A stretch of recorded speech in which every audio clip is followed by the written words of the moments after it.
राधे राधे। भगवान श्री हरि विष्णु की सबसे प्रिय तिथि एकादशी है। प्रत्येक मास में एकादशी तिथि के दिन भगवान विष्णु को समर्पित एकादशी व्रत का पालन किया जाता है। माघ मास के शुक्ल पक्ष की एकादशी तिथि को जया एकादशी कहा जाता है। इस दिन भगवान विष्णु की उपासना करने से सभी मनोकामनाएं पूरी होती हैं। इस साल जया एकादशी का व्रत 1 फरवरी 2023 बुधवार के दिन है और इस दिन स्नान दान का विशेष महत्व माना गया है। जया एकादशी के दिन कुछ काम ऐसे हैं जो भूल कर भी नहीं करना चाहिए। जया एकादशी के दिन भगवान विष्णु की पूजा करने का विशेष विधान है। ऐसी मान्यता है कि इस एकादशी का व्रत करने से आपके सारे पाप नष्ट हो जाते हैं और व्यक्ति को पिशाच योनि से भी मुक्ति मिल जाती है। धर्मशास्त्रों में शुक्ल पक्ष की एकादशी तिथि का भी विशेष महत्व बताया गया है। भगवान श्री कृष्ण ने युधिष्ठिर को जया एकादशी के महत्व के बारे में बताया था कि यह व्रत ब्रह्म हत्या जैसे पाप से भी मुक्ति दिला सकता है। धार्मिक मान्यता है कि इस दिन एकादशी का व्रत करने से व्यक्ति नीच योनि जैसे भूत प्रेत पिशाच की योनि से मुक्ति प्राप्त करता है। ऐसा कहा जाता है कि जया एकादशी व्रत करने से व्यक्ति को अश्वमेघ यज्ञ के समान पुण्य मिलता है। माघ माह के शुक्ल पक्ष की एकादशी तिथि की शुरुआत 31 जनवरी के दिन मंगलवार को सुबह 11:55 से हो रही है। ये तिथि अगले दिन 1 फरवरी बुधवार को दोपहर 2:01 तक रहेगी। ऐसे में उदया तिथि को ध्यान में रखते हुए जया एकादशी व्रत 1 फरवरी बुधवार को ही रखा जाएगा। सर्वार्थ सिद्धि योग 1 फरवरी सुबह 7:10 से 2 फरवरी की आधी रात 3:23 तक है। जया एकादशी को इंद्र योग 1 फरवरी को प्रातः काल से लेकर 11:30 तक रहेगा। ऐसे में शुभ कार्य करने के लिए अच्छा समय माना जाता है। एकादशी व्रत का जितना महत्व है उतना ही इसके पारण का भी महत्व है। पारण का समय निश्चित रहता है। 2 फरवरी को जया एकादशी के व्रत का पारण किया जाएगा। सुबह 7:09 से लेकर 9:19 तक पारण का समय है। इस बीच हमें पारण कर लेना चाहिए। एकादशी वाले दिन व्रत करने वाले को सुबह जल्दी उठकर स्नान कर स्वच्छ कपड़े पहनने चाहिए। फिर श्री हरि विष्णु की आराधना करना चाहिए। श्री विष्णु को पीले रंग के फूल अर्पित करना चाहिए। पूजा स्थल पर घी में हल्दी मिलाकर भगवान विष्णु का दीपक अर्पित करना चाहिए। इसके बाद पीपल के पत्ते पर दूध और केसर से बनी मिठाई रखकर भगवान को अर्पित करना चाहिए। शाम को तुलसी के पौधे के सामने दीपक जलाना चाहिए। एकादशी के दिन दान पुण्य भी करना चाहिए। भगवान को केले चढ़ाएं, गरीबों को भी केले बांटें। श्री विष्णु के साथ लक्ष्मी जी का पूजन करें और गोमती चक्र और पीली कौड़ी भी पूजा में रखें। दक्षिणावर्ती शंख से भगवान श्री हरि विष्णु और माता लक्ष्मी का दूध भरकर अभिषेक करने से स्थायी लक्ष्मी की प्राप्ति होती है। एकादशी के दिन इन कामों को करने से परहेज रखना चाहिए। जया एकादशी के दिन तामसिक भोजन करने से परहेज रखें। व्रत रखने वाले व्यक्ति के अलावा परिवार के अन्य सदस्यों को भी मान्यता के अनुसार अंडा, मांस, मछली, प्याज, लहसुन, चावल इत्यादि का परहेज रखना चाहिए। एकादशी पर अगर कोई गरीब भिक्षुक कुछ मांगने आता है तो उसे खाली हाथ नहीं लौटाना चाहिए। अपनी क्षमता के अनुसार उसे कुछ न कुछ दान जरूर करना चाहिए। जया एकादशी व्रत की कथा। एक बार धर्मराज युधिष्ठिर बोले, हे भगवान, आपने माघ मास के कृष्ण पक्ष की सटतिला एकादशी का अत्यंत सुंदर वर्णन किया है। आप स्वदेज, अंडज, उद्भिज और जरायुज चारों प्रकार के जीवों के उत्पन्न, पालन तथा नाश करने वाले हैं। अब आप कृपा करके माघ शुक्ल एकादशी का वर्णन कीजिए। इसका क्या नाम है, इसके व्रत की क्या विधि है और इसमें कौन से देवता का पूजन किया जाता है। श्री कृष्ण कहने लगे कि हे राजन, इस एकादशी का नाम जया एकादशी है।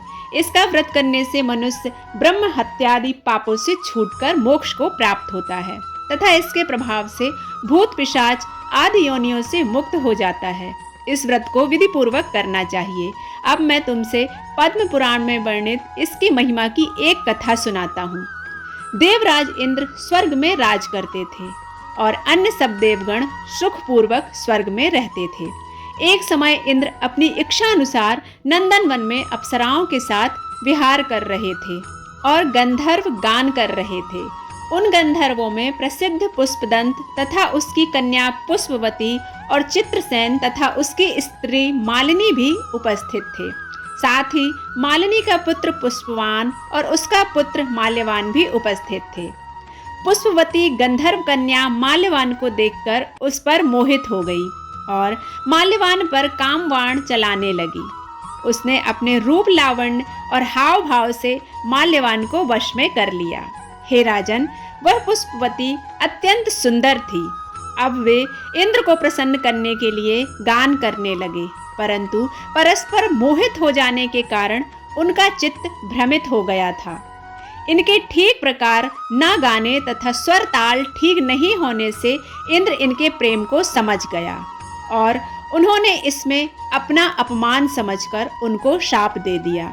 इंद्र ने कहा, हे मूर्खों, तुमने मेरी आज्ञा का उल्लंघन किया है, इसलिए तुम्हारा धिक्कार है। अब तुम दोनों स्त्री पुरुष के रूप में मृत्युलोक में जाकर पिशाच रूप धारण करो और अपने कर्म का फल भोगो। इंद्र का ऐसा श्राप सुनकर वे अत्यंत दुखी हुए और हिमालय पर्वत पर दुखपूर्वक अपना जीवन व्यतीत करने लगे। उन्हें गंध, रस तथा स्पर्श आदि का कुछ भी ज्ञान नहीं था। वहां उनको महान दुख मिल रहे थे। उन्हें एक क्षण भी निंद्रा नहीं आती थी। उस जगह अत्यंत शीत था, इससे उनके रोंगटे खड़े रहते और मारे शीत के दांत बजते रहते।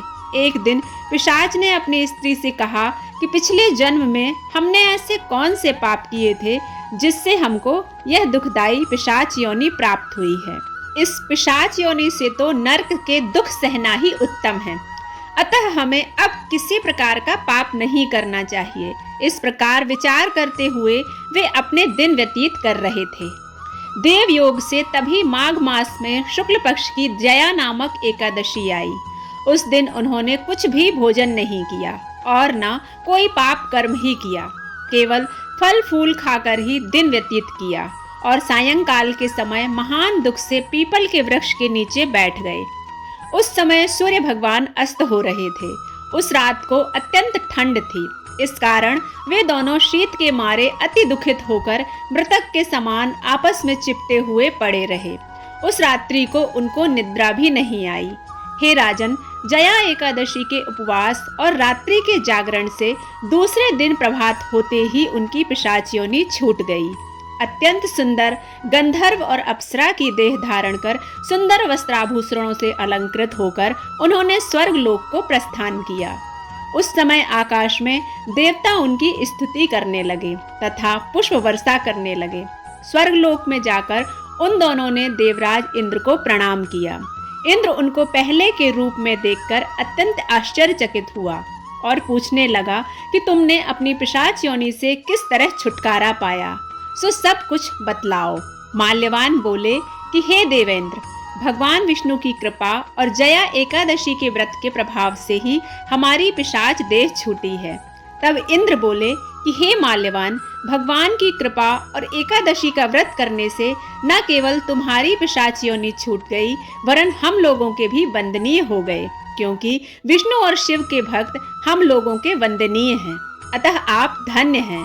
अब आप पुष्पवती के साथ जाकर विहार करो। श्री कृष्ण कहने लगे कि हे राजा युधिष्ठिर, इस जया एकादशी के व्रत से बुरी योनि छूट जाती है। जिस मनुष्य ने इस एकादशी का व्रत किया है, उसने मानो सब यज्ञ, जप, दान आदि कर लिए हैं।